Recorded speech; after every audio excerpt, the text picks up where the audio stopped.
अमेठी के कांग्रेसी गढ़ को 2019 में ध्वस्त करने वाली स्मृति ईरानी ने पर्चा दाखिल कर दिया है। अब सवाल यह है कि स्मृति ईरानी के सामने आखिर कांग्रेस का कौन उम्मीदवार होगा जो ताल ठोक पाएगा। क्या राहुल गांधी या गांधी परिवार में से कोई भी अन्य सदस्य अमेठी से चुनाव लड़ेगा, और अगर ऐसा होता है तो पिक्चर क्या होगी। माना तो ये जा रहा है कि 1 मई को अमेठी की सियासत की पूरी पिक्चर बदल जाएगी। अमेठी अवध में पड़ता है और राम मंदिर बनने के बाद अमेठी में पहला चुनाव हो रहा है। अब इस चुनाव में अमेठी के क्या है मुद्दे और क्या है माहौल, आइए जानते हैं।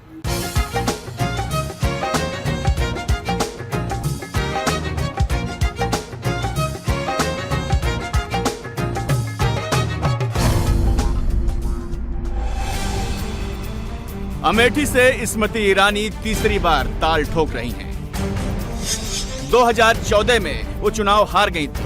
2019 में उन्होंने राहुल को पटखनी देकर हार का बदला चुकाया था। नामांकन से पहले उन्होंने अपने विरोधियों को ताकत दिखाई।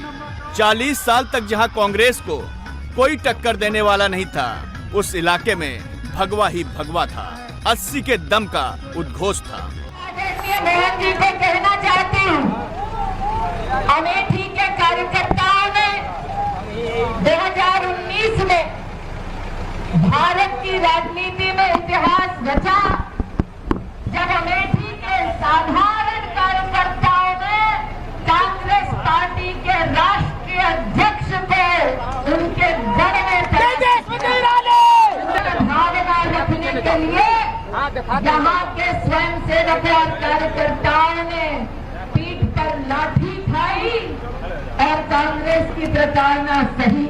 पीछे के रथ में दादा तेजभान जैसे हमारे कर्मठ नेता हैं, जिन्होंने अपने पसीने से इस पुण्य भूमि को तब सींचा जब यहाँ पर कांग्रेस के खिलाफ एक शब्द करने पर भी जेल की जाती थी। वे 2024 में जीत का बिगुल अमेठी की इस भूमि से ऐसा बजे कि इसका गुंजन, इसकी गर्जना पूरे विश्व में हो। अमेठी फिर तैयार है मौजूदगी कि अब की बात फिर आ रही मोदी सरकार है। सदैव भारत माता की जय, माता की जय।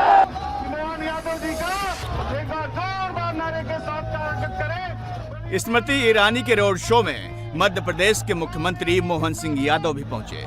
उनका यहां से खास कनेक्शन है। मोहन यादव की ससुराल सुल्तानपुर है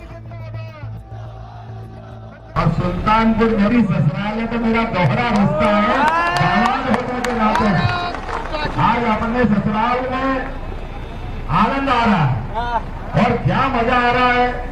चुनाव की बेला हमारी बहन 56 इंच के सीने वाले मोदी जी के साथ जोरदार ताली बजाए मोदी जी के लिए।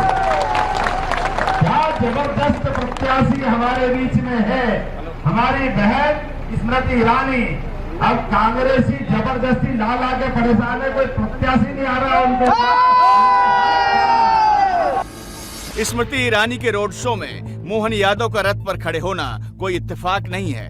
इसका सीधा कनेक्शन यहाँ के जात समीकरणों से जुड़ा है। यहाँ यादव और मौर्य 16% हैं, लोधी और कुर्मी 10% हैं, ब्राह्मण 18%, राजपूत 11%, दलित 26% और मुस्लिम 20% हैं।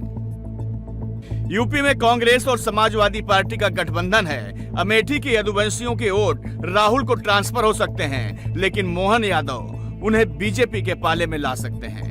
इसीलिए अमेठी से मोहन यादव ने अखिलेश को भी ललकारा और मथुरा में भगवान कृष्ण की आजादी का मुद्दा भी उठाया। और आज हमारे सामने पुनः वो समय आया है जब भगवान राम का आनंद आया। बोले जय श्री राम। और महाकाल के महालोक के पुजारी जी भी यहाँ मौजूद है। आशीष जी, भगवान राम के पुजारी जी ने भी दुपट्टा उड़ाया।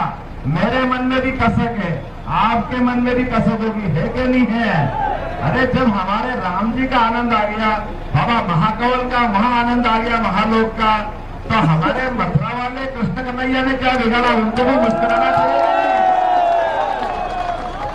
बोला कृष्ण कन्हैया लाल की। मुस्कुराएंगे आपके हमारे साथ। मैं परमात्मा की कृपा से आज ज्यादा नहीं बोलूंगा, लेकिन मुझे इस बात का आनंद है, मैं उस पार्टी से आता हूं जो सबका साथ सबका विकास कहती नहीं है, करके दिखाती है, और उसका प्रमाण मेरा खुद का है। मैं बड़ा आश्चर्य से रहता हूं, कई यहाँ के अपने झंडा बरदारों ने कहा कि वो कौन है, हम तो पहचानते नहीं। हाँ भैया, तुम तो पहचानोगे, आपको पहचानने देना भी नहीं है, क्योंकि आप आपके घर वालों के अलावा किसी को पहचानते नहीं हो। ये इस प्रदेश का और देश का दुर्भाग्य। अरे कोई और यहाँ पे बच्चा क्यों मुख्यमंत्री नहीं बन सकता? बन सकता कि नहीं बन सकता? आप किसी नहीं बन सकता। ये बनाने का दम किसी में है। प्रधानमंत्री नरेंद्र मोदी में जोरदार तालियां बजाओ इनके लिए। कांग्रेस के गढ़ अमेठी में अभी से स्मृति ईरानी के लिए विजयी भाव वाला माहौल है। कांग्रेस का कैंडिडेट फाइनल होने से पहले ही जश्न शुरू हो चुका है। 5 साल में कांग्रेस के गढ़ अमेठी का दिल स्मृति ने कैसे जीत लिया है। यहां के 1,14,000 गरीबों को पक्का मकान, 3,50,000 घरों में जल से नल का इंतजाम, 1.5 लाख घरों में बिजली कनेक्शन, अमेठी के 4 लाख किसानों को सम्मान निधि और 4 लाख से ज्यादा घरों को शौचालय की सुविधा बीते 5 साल में मिली है, जो कांग्रेस के राज में नहीं हो पाया था। ये वो क्षेत्र है जिसमें माननीय प्रधानमंत्री जी ने जय घोष किया था कि हम क्षेत्र में बदलाव की दृष्टि से अपना प्रत्याशी दे रहे हैं। इन 5 वर्षों में जो अमेठी को सेवा का मौका इस लोकसभा क्षेत्र में मिला, ये वो अमेठी है जिसमें पहली बार अमेठी के इतिहास में किसानों के लिए खाद की रैक भी उतारी नरेंद्र मोदी सरकार ने। ये वो अमेठी है जिसने 15 साल एक लापता सांसद के चलते इसी गौरीगंज में खाद की लाइन में खड़े किसानों की छातियों पर, पीठ पर लाठी पड़ते देखा इंडिया अलायंस का। इसलिए आज मैं कृतज्ञता के भाव से अमेठी के सभी परिजनों को आपका आशीर्वाद नरेंद्र मोदी जी को कमल के फूल को मिले, ऐसा उनके शुभ चरणों में अपना ये निवेदन अर्पित करते हुए मैंने आज अपना नामांकन भरा।